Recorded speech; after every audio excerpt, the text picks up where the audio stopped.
எல்லாருக்கும் வணக்கம். நான் இங்க பேச வேண்டிய விஷயம் ரொம்ப முக்கியமான விஷயம். முதல்ல இந்த ஜல்லிக்கட்டு போராட்டத்தின் வரலாறை சொல்லிடுறேன். 2006ல் pseudo fake animal organisations case போட்டாங்க. போட்ட உடனே பிஆர் ஐயா அப்படிங்கிற ஒரு டாக்டர் பி ராஜசேகர் இந்த கேஸ் அன்னையிலிருந்து ஒரு 10 வருஷ காலமா தனியா சிங்கிள் மேன் ஆர்மியா ஃபாலோ பண்ணிட்டே வராரு. அவர் தான் வாதாடுறாரு தன் சொந்த சொத்துக்களை வித்து. அப்புறம் கார்த்திகேய சிவசேனாதிபதி 2012ல இந்த ஆங்கிள் அப்படியே மாத்துறாரு.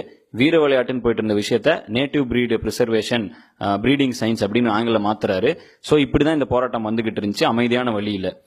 2012ல நேட்டிவ் புல்ல பர்ஃபார்மிங் அனிமலா இன்க்ளூட் பண்ணதுல இருந்து என்ன ஆச்சு, அதுக்கு மேல ஜல்லிக்கட்டு நடத்த முடியாது. 2011ல வந்த தீர்ப்பு நடத்தலாம், ஏன்னா புல்ல அப்ப பர்ஃபார்மிங் அனிமல் இல்ல. இப்ப என்ன நடந்துகிட்டு இருக்கு, புல்ல பர்ஃபார்மிங் அனிமல் இருந்து ரிமூவ் பண்ணா சட்டப்படியே நம்ம இந்த கேஸை ஜெயிச்சிடலாம். இவ்வளவுதான் இந்த விஷயம். ஸோ அமெண்ட் பிசி ஆக்ட் தான் நம்ம நோக்கம், நம்ம கொள்கை. இந்த போராட்டத்துல ஒரு கொள்கை எல்லாம் போச்சுன்னா நம்ம தோத்துருவோம். ரெண்டாவது, நான் இப்ப சொல்ல வேண்டிய முக்கியமான விஷயம், ஒரு ஃபாரினர் இன்னைக்கு மெரினால அட்டாக் பண்ணிட்டாங்க, அதனால போலீஸ் அத்துமீறினாங்கன்னு சொல்றாங்க. அதே மாதிரி இன்னொரு விஷயம், பிரஸ் பீப்புளை விடுறது இல்ல. ஒன்னு கொஞ்சம் ஸ்மார்ட்டா யோசிச்சு பாருங்க. பிரஸ் நேஷனல் மீடியா கவர் பண்ணாதான் டெல்லியில இந்த பத்தி விஷயம் தெரியும். பிரஸ்ஸை யூஸ் பண்ணிக்கங்க, அட்லீஸ்ட் உங்களோட பவருக்கு யூஸ் பண்ணிக்கங்க. இப்ப எல்லாரும் இறங்கி வராங்கன்னா ஏன்னா போராட்டம் வலுத்திருச்சு, அதனால இறங்கி வராங்க. இந்த டைம்ல ஸ்மார்ட்டா உங்களை யூஸ் பண்ணி உங்க விஷயம் என்ன, ஒரே ஒரு கொள்கை அமெண்ட் பிசி ஆக்ட்ங்கிற விஷயத்த சென்ட்ரலுக்கு எடுத்துட்டு போறதுக்கு இந்த பிரஸ்ஸை யூஸ் பண்ணுங்க, நேஷனல் மீடியாவை யூஸ் பண்ணுங்க. ஸ்மார்ட்டா யோசிங்க, வன்முறையில மட்டும் இறங்கிடாதீங்க. ஏன்னா நீங்க வன்முறையில இறங்குனா இவ்வளவு நாள் இந்த மாதிரி ஆட்கள் கஷ்டப்பட்டு 10 வருஷமா ஒருத்தர் கேஸ் நடத்திட்டு இருக்காரு, அவர் பண்ண எல்லா முயற்சியும் வீணா போயிடும். அண்ட் இந்த டக்கருங்கிற ஒரு விஷயத்த நாங்க எதுக்கு பண்ணோம்னா, இந்த ஆங்கில சிவசேனாதிபதி மாத்தினப்ப அண்ணன் மாத்துறப்ப நாங்க என்ன பண்ணோம், இதை மக்களுக்கு கொண்டு போய் சேர்த்தணும், கிராமத்தில் இருக்கிற பிரச்சனையை கொண்டு நகரத்துல சேர்த்தணும். இந்த வீடியோ பண்ணோம். இது டோட்டலா ஒரு எஜுகேஷனல் வீடியோ, அறிவுபூர்வமான விஷயத்துக்காக தான் இந்த வீடியோ பண்ணோம். இப்ப திடீர்னு இது நிறைய பேர் உணர்ச்சி வசப்பட்டு நிறைய ஒரு ஆங்கிள் மாறுது. இது உணர்ச்சி வசப்பட வேண்டிய விஷயமே இல்ல. அறிவுபூர்வமா சட்டப்படி இதை சந்திச்சு ஜெயிக்கலாம். எங்கெல்லாம் நீங்க போலீஸ் எதிரியா நினைக்கிறீங்களோ அங்கெல்லாம் என்ன நடக்கும், நீங்க ரோட்டுக்கு வந்தா கண்டிப்பா போலீஸ் அடிப்பாங்க, அது லா அண்ட் ஆர்டர் பிரச்சனை. நீங்க வேற யாரையாவது தாக்குனீங்கன்னா போலீஸ் அடிப்பாங்க, லா அண்ட் ஆர்டர் பிரச்சனை. போலீஸ் நம்மள விடவே கூடாதுன்னு நினைச்சிருந்தா விடவே விட்டுருக்க மாட்டாங்க.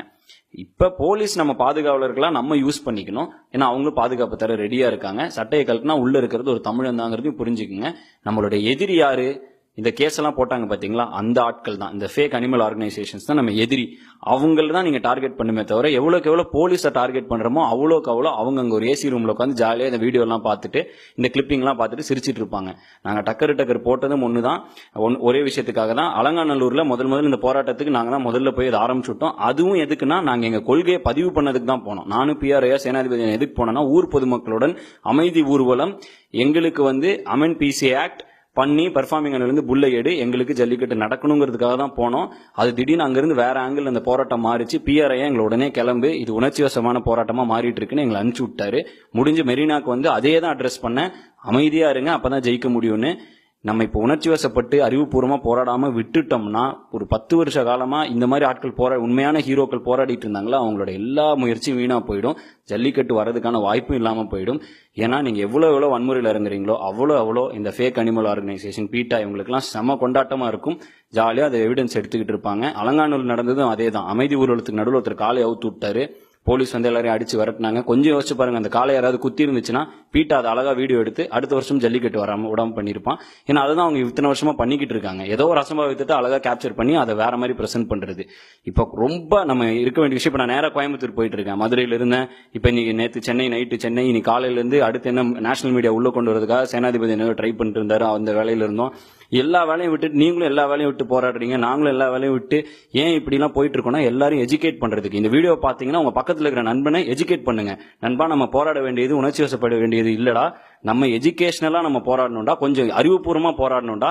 இந்த விஷயத்தை வச்சு அழகா அமெண்ட் பிசி ஆக்ட்னு ஒரே கொள்கையை வச்சு அப்பதான் இதுக்கு ஒரு நிரந்தர தீர்வு கிடைக்கும்.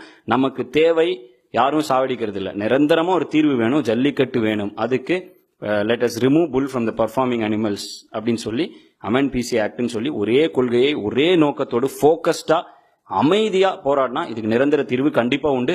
எனக்கு புரியுது, எல்லாரும் ஃப்ரஸ்ட்ரேட் ஆகிறோம், நானே ஃப்ரஸ்ட்ரேட் ஆகிட்டு தான் இருக்கேன். இப்ப இங்க இருந்து கோயம்புத்தூர் போற வழியில் ஏதோ தோணும், அந்த மாதிரிலாம் நடக்கும். பட் என்னதான் இருந்தாலும் நம்மளோட நோக்கம் வேணும்னா அமைதியா இருப்போம், அமைதி காப்போம், அறிவுபூர்வமாக போராடுவோம், நிரந்தர முடிவை நோக்கி. ஜல்லிக்கட்டு வேண்டும். நன்றி, வணக்கம்.